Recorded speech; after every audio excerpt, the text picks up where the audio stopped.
Hey guys, we just wanted to give you a heads up that in this episode there is a reference to sexual trauma. While we don't go into specific details, it is something that comes up in the conversation. So if this feels like too much for you right now, please know it's completely okay to give this episode a miss. And we'll look forward to you joining us in the next one. Hello, I'm Becca. And I'm Katy. And you're listening to the Once Upon a Binge podcast. If you find yourself struggling with binge eating, body image, or perfectionism, then this is the podcast for you.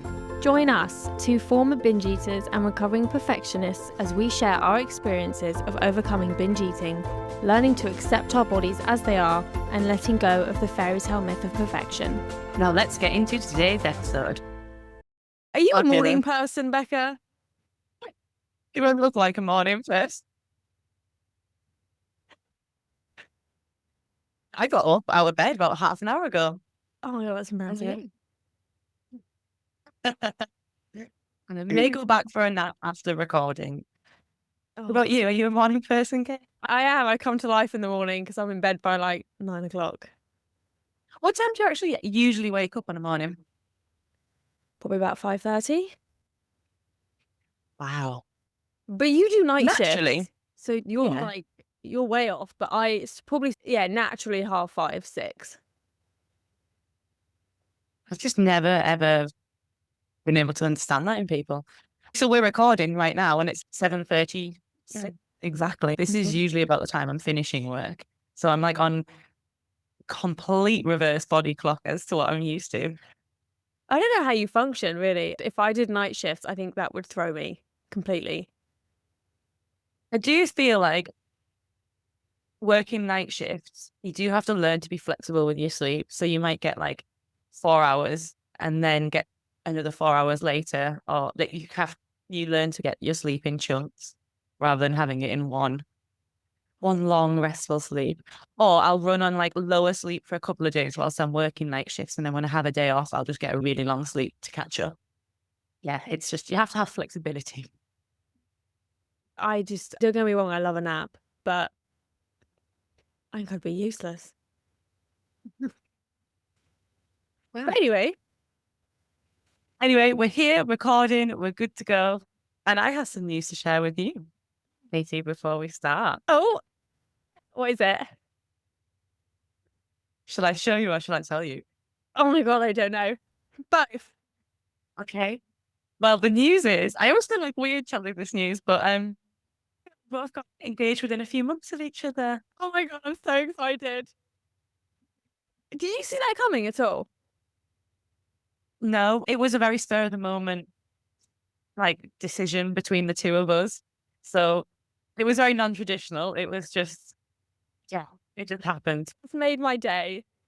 Congratulations. I'm so excited. That's a bold for statement you. when it's this early. I know. I have low expectations for the rest of the day, apparently. But that's so exciting. When did that happen? Maybe about a week and a half ago, but I was keeping it so I could tell you, like, in person. Oh, I'm so happy for you. Thank you. Thank you. Yeah. Anyway, shall we move on to the podcast episode? Okay. Yeah. I feel like I've completely ruined Katie's composure for the episode. You're going to have to start this off now and lead us in because it's thrown me completely. Okay. I feel like that's quite a high, and now the podcast is going to turn to a much more serious. No, Serious not that being engaged isn't serious, but you get mad Yeah. drift, don't you? So we're talking today about, because there is really no segue to this Not at at all, I all. don't think. Not even in the slightest, no. Sorry, my brain is trying to think of the segue very quickly and it's not happening. Anyway, we're talking about feeling out of control. And I've been around food and in a general sense during eating disorder recovery. Yeah. Or just in a general sense. I'm not sure. We haven't really, we'll figure out. We'll see where it goes. We'll see where it goes. The general theme is feeling out of control. Yeah. Yeah. So when I think about feeling out of control, I think the first place your mind goes is during a binge episode. Feeling out of control during a binge. But I think for me, what actually felt more distressing was after the binge and how it felt in my body and feeling more out of control with the impact of the binge on my weight.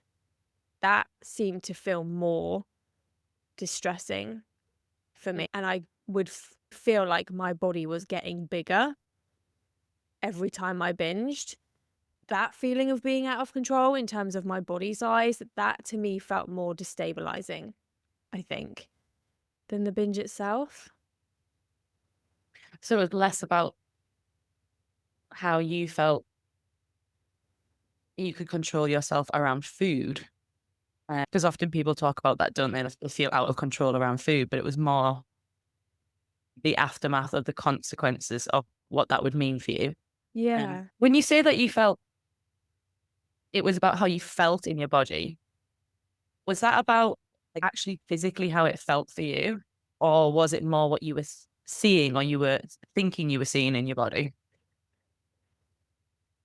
Definitely how I felt physically in my body. I think the fullness that comes after a binge and that horrible fullness that feels like your stomach can't actually hold anything else, and not being able to escape that feeling, because how do you not feel your body? You can't escape that physical feeling of fullness. It brings you into your body. It forces you to feel your body.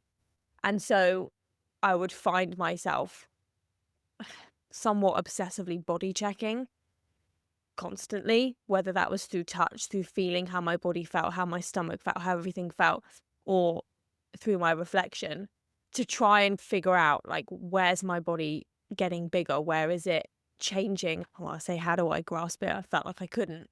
But it was definitely more this physical sense, and it was more about my body, I would say. That felt more destabilizing. Yeah. And I guess the feeling of the fullness in your body, did you interpret that as did you interpret that fullness as like weight gain and like that feeling of fullness as alerting you to the weight gain? Yes. It quite literally felt like I was getting bigger in the minute by the second. I'm just going to keep getting bigger and bigger. There's not going to be any end in sight here. This is just going to snowball. This is what it's going to always be. Yeah. When I had an eating disorder, kind of any sort of bloating or fullness, I automatically associated as weight gain. So like any of those natural body fluctuations that you have just throughout the day from eating or around your menstrual cycle, anything like that, I really struggled to be able to put that, to step back and see that as a temporary change in my body and just a natural fluctuation. It was as soon as I felt some kind of heightened awareness in my stomach area, my brain automatically associated that as weight gain. And part of recovery for me was actually learning like the two are not the same things. And part of that was like, if weight gain does happen, that's also okay. But that's then we could open up this into an even bigger topic if I go down that route. But it was about learning like those feelings in your body when you are bloated is actually like a temporary sensation. And that was new for me. I think when you struggle so much with your body image and when being in your body is so distressing, any kind of change, anything that feels different would be enough to throw me completely. Yeah. You feel like heightened awareness of any of those changes. Is that what you're saying? Yeah. Yeah. Yeah. So was the body checking for you? Did that feel like that was your way to try and regain that control or that autonomy over your body? I think I was seeking reassurance Mhm. because I was trying to gauge, try and reassure myself, like, okay, maybe this isn't that bad. This hasn't changed that much. This is okay. If you do this, this isn't too bad. Because it felt like without that, like, how else do you coping with that feeling of being out of control and feeling like you're losing your grip on something that means so much to you and is so important to you? It felt like if I wasn't body checking, if I wasn't, or weighing myself when I would do that, that felt like that was my way of trying to put a lid back on it. Trying to put it back in its container. Let's get a grip. Because I would even sometimes like step on the scale, even though I knew the number wasn't going to be good, for want of a better phrase, in the hopes that it would shock me enough to push me back into control and order around food. It was heavily body oriented. When you say the step on the scale, knowing that the weight wasn't going to be good, what do you mean by that? Do you mean like that point in your your experience of an eating disorder that you knew you were going to interpret that in a bad way, but the weight actually wasn't objectively bad? Is that what? I don't know.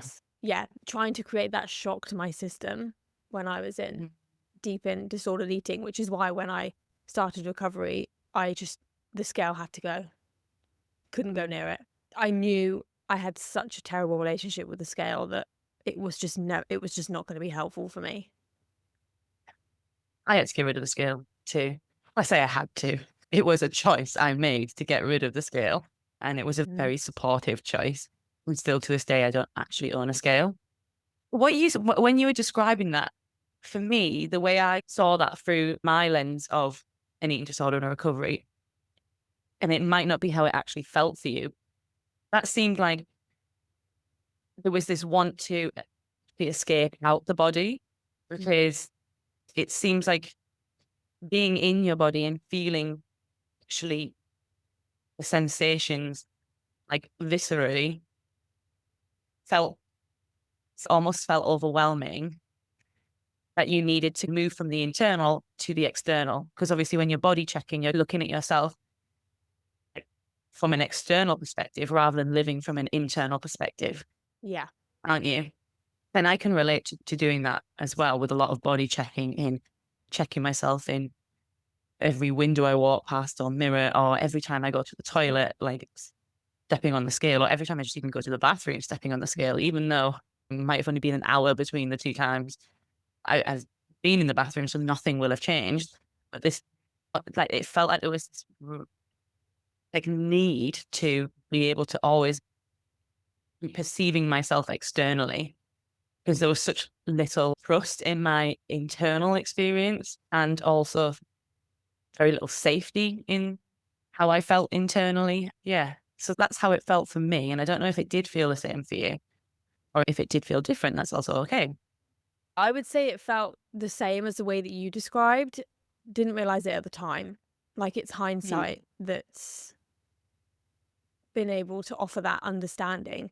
So, okay. How do I want to ask this? Bless you. I don't know if anyone heard the build-up of that. Oops. I tried to really quickly mute myself because I just held the biggest things. That's all right. Don't worry. I'm going to interrupt that. You weren't interrupting anything. Don't worry. Where were we going? What were you saying? Sorry. I was basically bringing it back to you. Well, for me, where I went to with this feeling out of control was very much around the binge experience. Okay. Yes. And maybe we should put it at the beginning of this episode as well. But for me, I can't talk about feeling out of control around the binge experience without like referring to sexual trauma, because the whole experience for me was so interconnected. So just a disclaimer for anyone listening, if that would actually be quite distressing for you to hear about that connection and how that felt for me, and you don't have to listen to this episode, or you can skip past my part and go back to Katy. So how do I feel? I always feel like really nervous about talking about this, because obviously it's quite an emotional thing to discuss. So I don't really know where to start. How do I get into this, Katy? Take your time with it. Yeah. Don't be perfectionistic about it. Yes, that's true. So for me, where I struggled with the feeling out of control was in the sense of the binge experience. So it would feel like when I had a binge episode that I completely like lost control of myself and my body. And I think we talked about this in one of our previous episodes around what's it like to live with binge disorder. That kind of feeling of not being able to stop what's about to happen. You can see that you're falling into a binge episode. And for me, this is my experience anyway. I could feel that, I could see that I was falling into a binge episode, and there would be such a heightened awareness that this was about to happen that I wouldn't be able to stop it from happening. And I would find that really difficult to grasp because it didn't feel like it was me. Genuinely felt like I got pulled into this vortex and I was in like a trance-like state. And that experience for me was so distressing, like so dysregulating, so distressing, because it did feel like there was something that externally that almost took over me. And that for me was too similar to the experience of the sexual trauma that I had, because it reminded me of that feeling of being completely powerless in a situation, and this feeling of having no safety in my body and no control over what was happening. And it was such a disconnect. And that's how I experienced sexual trauma, that I could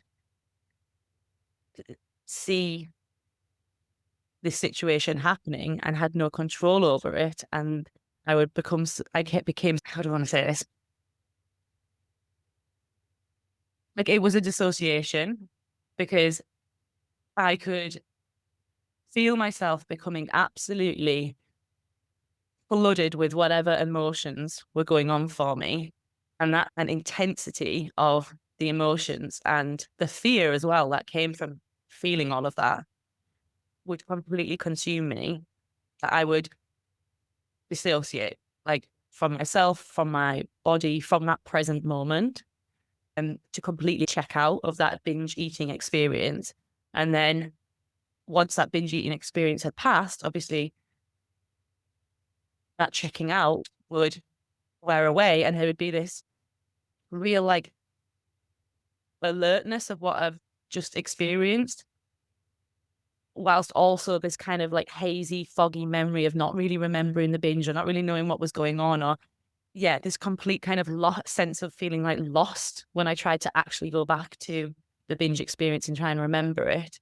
And all of that was basically, it just felt like I was being re-traumatized every time, because that is exactly how I would have described the experience of sexual trauma. Obviously, just the experience was different, but the whole like process of what was going on in my body and that powerlessness and that complete lack of like autonomy over what was happening, that all felt too similar to me. So it did just feel like I was having experienced trauma over and over again. And I felt betrayed. I felt betrayed by my body too. And that was also hard, because there was times during the sexual trauma that I felt betrayed by my body and some of my body's reactions to that. And it felt like when I was having a binge episode, I was also being betrayed by my body, because before I got sucked into it, I would not want to do that. And I'd be saying like, don't binge, don't eat this, don't eat that.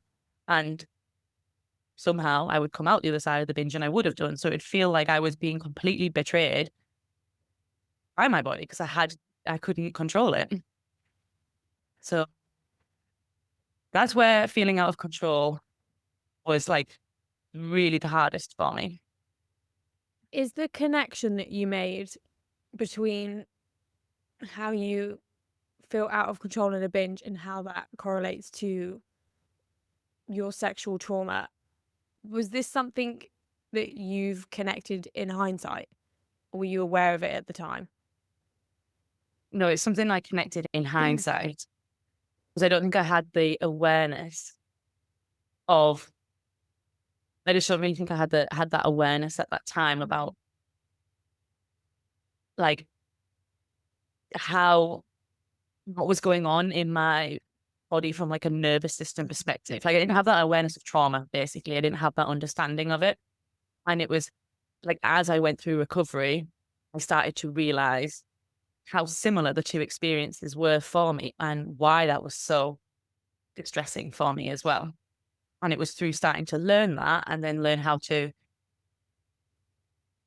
like heal myself in the sense of heal the kind of nervous system dysregulation and work on actually building more safety in my body, that then I didn't experience that as much.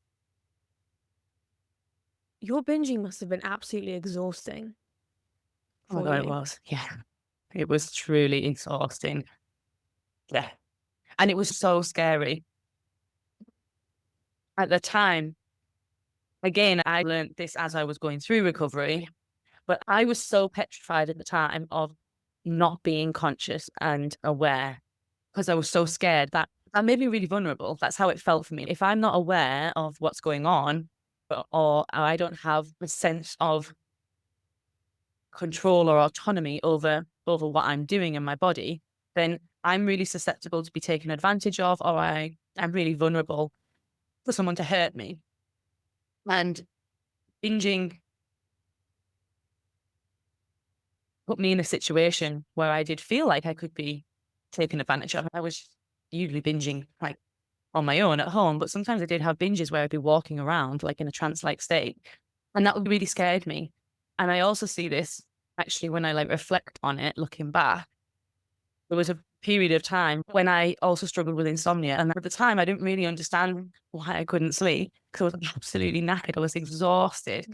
And I look back and I can see it's the same kind of thing, but sleep really scared me because we don't have awareness of ourselves when we're asleep, do we? And that made me feel vulnerable. So it's really interesting to see those parallels about how those two situations, even though they seem really different, going to sleep and binging, they both created a similar sense of like fear and unsafety. It sounds like you were living in quite a high state of vigilance, like always on guard, your system not feeling like it can ever come down from that because you need to be aware of your surroundings. And Yeah. that is that's a very depleting state to exist in. Yeah.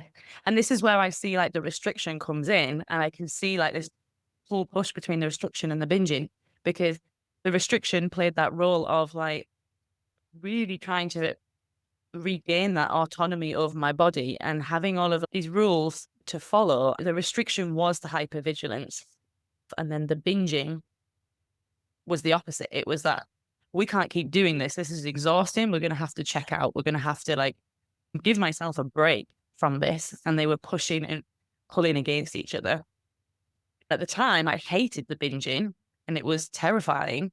But I also can look back now and see like the role it was playing by it was trying to actually just give me a break from a completely exhausting state of living. Yeah. You really got me thinking. I look back and I think about the binging, and I spoke earlier about how the consequence of the binge and how that felt in my body I felt far more out of control in that experience than in the binge itself. When I think about it, I'm like, because to me, a binge was me trying to hide. Like, that was because I didn't want to be seen. I didn't want people to see me. I didn't want to be seen in my body because being seen meant that I was exposed, and that didn't feel safe. So the binge was like a cocoon for me, really, I think, in many ways. And so you then have this binge where I was hiding and I was in it and I was escaping, and I didn't numb out. There wasn't a complete disconnection. It was a distraction to some extent. And then I would come out of the binge, and all of a sudden it's like, this is my body. I am here. I can feel my body. I can feel my stomach. I can feel the fullness. I can't move from this. And I feel like I'm getting bigger, and that means I'm going to be noticed. I'm going to be seen. I feel like I can't hide anymore. The contrasting experiences, the way that the binge felt like it was a way that I was protecting myself, and then being thrown back into reality, coming out the other side, and how the impact of the binge on my body and not being able to escape that. Like, when I talk about it like that, I'm like, yeah, that makes sense why coming out of the binge felt so scary. Because you can't escape your body. You just can't. And it brought me back to it. It brought me back to being in my body. I didn't feel safe to be in my body. I didn't want to be seen. I didn't want to be noticed. That was far too vulnerable for me. This was just interesting. That sounds, I'm hearing sort of two ways that you were trying to hide your body. Like the binging was trying to actually hide from like the emotions and the experience of feeling like your body is getting bigger. It's just like trying to hide and like numb from all of that. Whereas the restriction seems like the act that you were doing to physically try and hide your body, as in by actually making it smaller. Yes, that was my attempt to quite literally shrink myself. So whichever route you took, I know you use the term self-abandoning, doesn't it? Did it feel like no matter whether you went down restriction or whether you went binging, it was like a form of self-abandonment or? Yeah, the restriction felt more powerful. I got quicker reward from the restriction because even just like being hungry and denying my hunger and pushing off meal times, that gave me a sense of feeling powerful and like I was having a say over my body and like I was able to override it. But yeah, I'd say both. The other way I struggled with feeling out of control around the binge eating episodes, I want to express this in a really careful way because I don't want it to be distressing or like harmful for anyone, but I also do want to be like vulnerable and authentic and actually share what my experience was like. So there was how I've described, I struggled with the feeling of out of control because of the similarities of what the experience was like to the sexual trauma for me. And then the other part was afterwards when I was in that kind of like binge hangover, like the emotional hangover of a binge and like the shame that comes in and the like really critical, like nasty kind of thought that I experienced after a binge. When I was in that period, I used to actually compare myself to my perpetrator. And when I did my undergrad degree, I did a research project around like the language that perpetrators use. It was a really fascinating project. And actually, in many ways, it was really powerful for me to do that, like really helpful for me to do that project. But at the same time, some of the language and some of the things that perpetrators would say around control and their ability to stop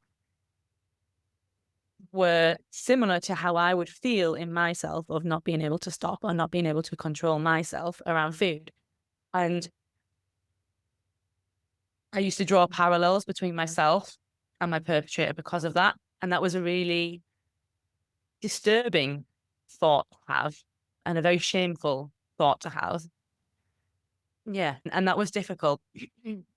And that experience, though, was something that was very acute. It would only be in that acute phase, like post binge. And then once I'd come out of that like emotional binge hangover and could regain some kind of rational thought, then it would go. It would disappear for me. And I could see rationally that what I was saying was absolutely not the same and not true at all. It was just in those moments afterwards. That's like the depth of how critical that voice could get, how nasty it could get to me. The comparison that came in, did that come in a shameful way or was it more like an anger at yourself way? It came in a shameful way. Okay. And I'm almost wondering, as we're talking today, you know how you said you used to step on the scales to look at your weight because you wanted that to almost shock you to do differently? I almost wonder if thought came into me, like even that thought in itself, which is obviously a really horrible, nasty, cruel thought to have about oneself and not true at all. I almost wonder if it did have some kind of like purpose to try and do what you said, like to almost shock me to stop binging, even though that's not what it did at all. I'm wondering if it did have that kind of intention behind it. Yeah, because it's like this, if I dig myself even deeper, if I can make myself feel so awful, then I'll have no choice but to do something about it or come out the other side. Yeah. If I can make myself feel like I'm the same as that person, then I will absolutely do whatever I can to be the opposite of that and reject that, which would mean not binging, because it's the Yeah. binging that's making me feel out of control. Yeah. How fascinating. Oh my gosh, how amazing that our brains I know. do these things. Like they work really hard to try and help us, don't they? Even if it like doesn't come across like that in the moment, Oh, I even know. if it's misplaced, It's they when- work hard. Yeah. When I first started researching more about binge eating and the content was coming up for me on Instagram and people were saying binging's there for a reason. That took me some time to get my head around because I was like, there's no way there is Yeah. any reason outside of this except like self-destruction. Yeah. There's nothing going on there. There's no other Yeah. reason for this. Yeah. I really like, and I'm learning more about at the moment, the approach with like internal family systems, because that really adopts that approach that all of these different like parts, Yes. they have a really well-meaning intention. Even if you absolutely hate those parts of, if you can get curious and compassionate about them, you'll learn that they're doing something really, they're really trying to protect you or keep you safe. And I don't know if you've read, I can't even remember which one of his books it is, but he has a book about it, and I think it might be the introduction to internal family systems. If you haven't read it, it does actually draw parallels to binge eating, and he uses bulimia as an example to show how it can, to explain how you can use parts. But there's a section in the book where he talks about that kind of push-pull that I've described there with the restriction. The restriction was like they're trying to gain that autonomy over my body, and then the binge was trying to come in and be like, give us a break. This is too exhausting. And I think the way he describes it is so helpful, because he describes it as there's a ship or there's a boat and there's one person on one side and they're, I don't even know how you steer a boat or a ship, but they're leaning out to try and keep the boat like going on track by pulling whatever. What is it you pull on a boat? Like, Oh gosh, don't ask me. I hope people know what I mean. Pulling like a cord to steer the boat in a certain way. They're trying to balance it on like the left-hand side, and that could be your restriction. And then you're binging on the other side is someone on the other side, like pulling the raft the other way. Is it a raft? Maybe that's what it is. And the more and more like the person on the left tries to balance the boat, the more the person on the other side has to. But because neither of them can see each other, every time one person leans further out to steer the boat and keep it balanced and on track, the other person has to lean further out. And neither of them can fully let go, because if the person on the left just let go, obviously the boat would go off track because the person on the right would be like pulling it really hard from the other side, and vice versa. So he talks about learning to be the captain, to step back and to be able to see both of those people on the boat, to be able to help them navigate together how to get onto the middle ground. So neither of them has to be working so hard. And I really don't think I did his analogy justice at all there, because I obviously need to go and learn how to do I it. understood. Hopefully you get the sentiment I of it anyway. understood. And if you didn't, Google it. Google will do it for you. It actually made me think about how, so long as I was seeing binging as this character flaw and this problem that I had to get a grip on, and something that really just envisioned all the parts of myself that I didn't like, so long as it was this big problem, I think it pushed me further into restriction, which in turn made the binging worse. Yeah. The actual thing that you think is going to help you is actually the very thing that was making it so much worse. And the more I was head set on the restriction, and the more I was trying to distance myself from the binging and see it as this part of me that was just, ugh, the worse it actually got. I hate wording it like this, because if someone said this to me when I was binging, I would have just rolled my eyes and just walked away.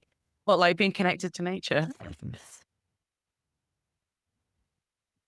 I knew that was going to come back and bite me. Thank you. Oh God, what was I saying, Becca? Sorry, you said if someone said this to you in recovery, you'd roll your eyes. Okay, being able to get my head around the fact that maybe this binging wasn't the worst thing in the world. Maybe it wasn't a representation of this. Can I hold a little bit of space for the idea that maybe there's a reason behind this, and that if binging is trying to say something, if it's my way of communicating, what is it trying to say? Just slightly opening the door to a little bit of, I say compassion, but that did come later for me. But even just understanding, okay, maybe I don't have all the answers to this. Maybe there is something else going on here. Maybe curiosity might get me further than that real resistance to it. Like an openness to perceive it from a different way. Yeah. Exactly what you've said there is what I was trying to get across with the boat analogy. Go and buy the book and read it. It's only a small book, and it really explains it much more clearly than me. But that was the idea I'm trying to get across. Is the more you do the one thing, the more the other side. The more you do the restriction, the more the binging is going to come back with a fire in its belly. And I can see like the restriction and the binging from lots of different perspectives. Like the restriction didn't just have one role, and the binging didn't just have one role either. Like I see the restriction, one of its intentions anyway, was to give me like rules and order to follow to try and create like safety in my body. But then I also see it from the binging perspective. If we look at it as the binging part and the restriction part, the binging part didn't see that as rules and safety. It saw that as something externally coming in and imposing itself on us. So then the binging was saying, no, we reject, stop pushing all those rules on us. We'll make the decision. And it's like that rebellion piece. Does that make sense? Yeah, what I take from that is I thought binging was the parts of me that were covered in shame, parts of me that I didn't like about myself. But through recovery, I actually realized that to some degree, binging was in some way my authentic self, because it was really trying to stand up for me and say, no, there's nothing wrong with us. We're not this terrible person. We don't need to shrink. We don't need to do all these things. There was a part of it that was trying to speak up. I say my true self, that sounds a bit, that doesn't land with me at all, but it wasn't all this bad thing. I use the term true self if you want to use it. It feels you know what? big for you.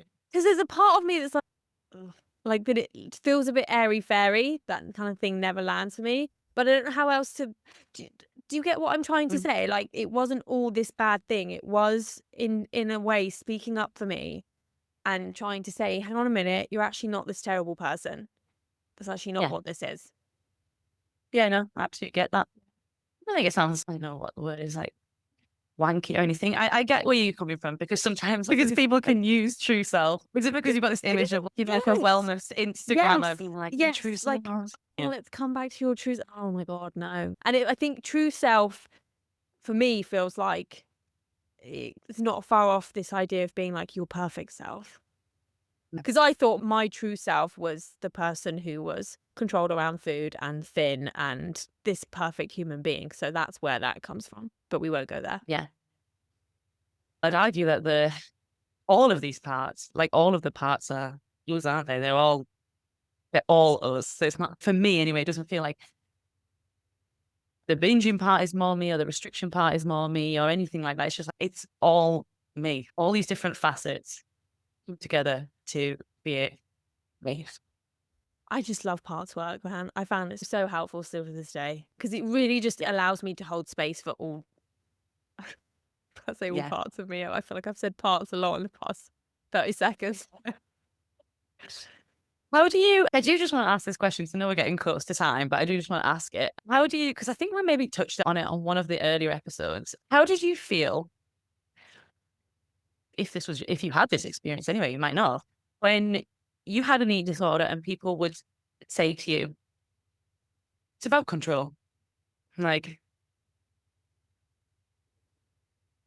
rage. Internal rage.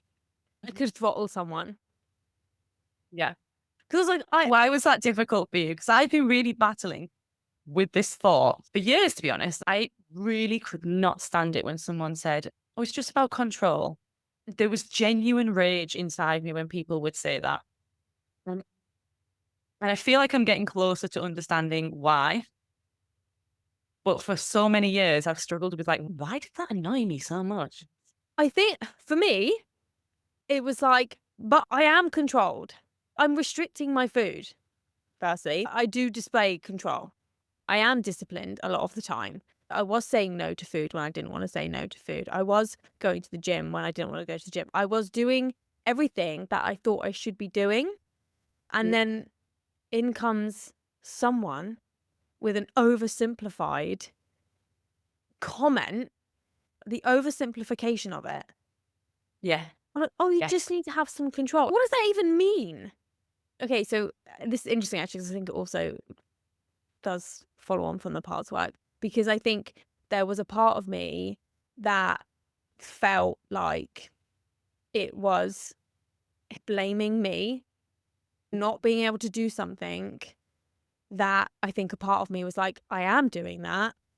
But also, I think there was resistance to even doing it in the first place, if that makes Yeah. any sense. Because even when you think about it, what is being controlled around food? I think a part of me didn't even want to be controlled around food. I just want to not think about it. I just want it to not be a thing. Can I just have a normal relationship with food? To me, wasn't controlled. Control was rigid. Control was black and white. I didn't even necessarily want the control. I just didn't want to feel out of control. So they were different. So it's interesting actually, because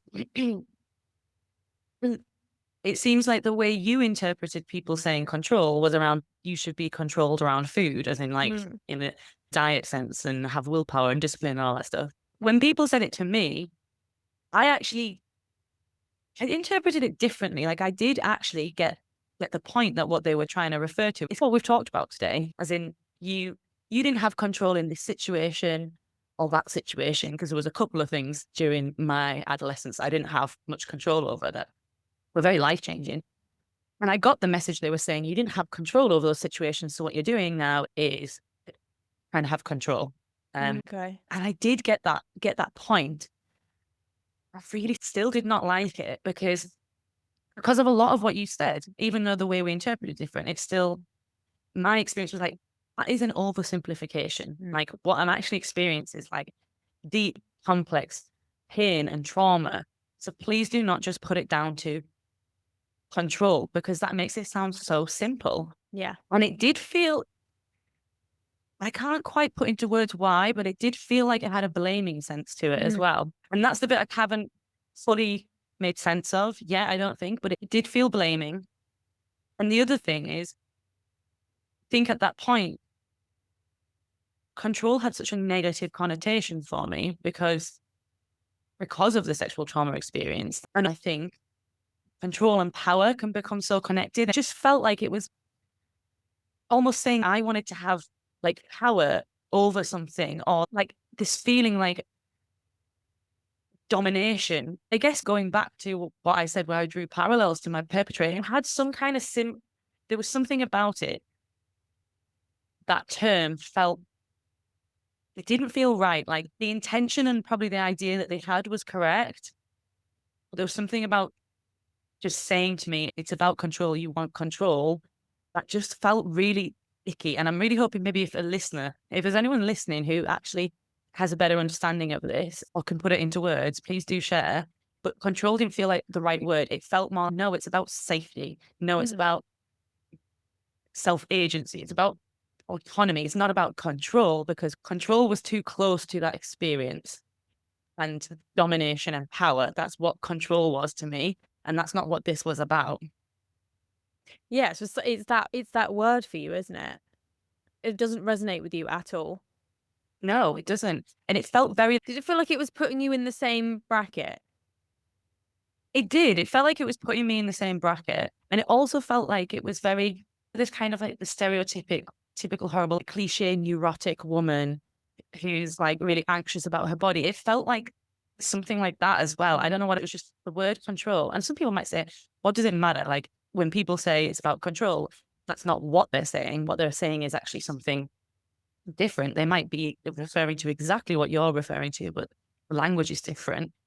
But I think language is important because if somebody really rejects that word control or they find it uneasy, then that's not the lens they're viewing this through. So we need to try and find the language that does feel true for the person and how they're viewing it. That's how we make sense and communicate, isn't it, to each other? There's something about that. I don't know what haven't made full sense of that. So maybe if anyone is listening, please, when you have insight on that, please share.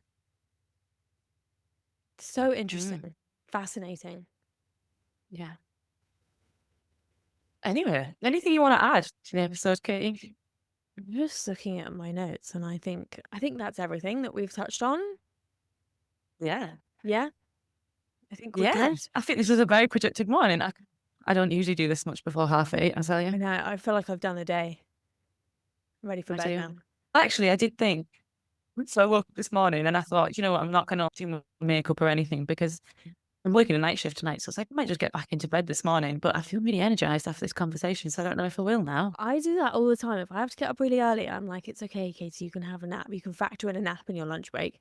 And I very rarely actually do it because once you get going. Yeah. Thank you.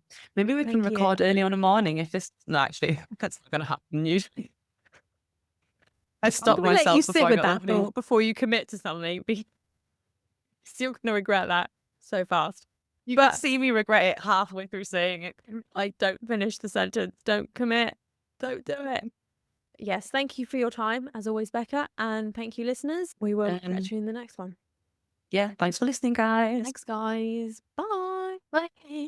Do, do, do, do, do, do, do, do, do, do.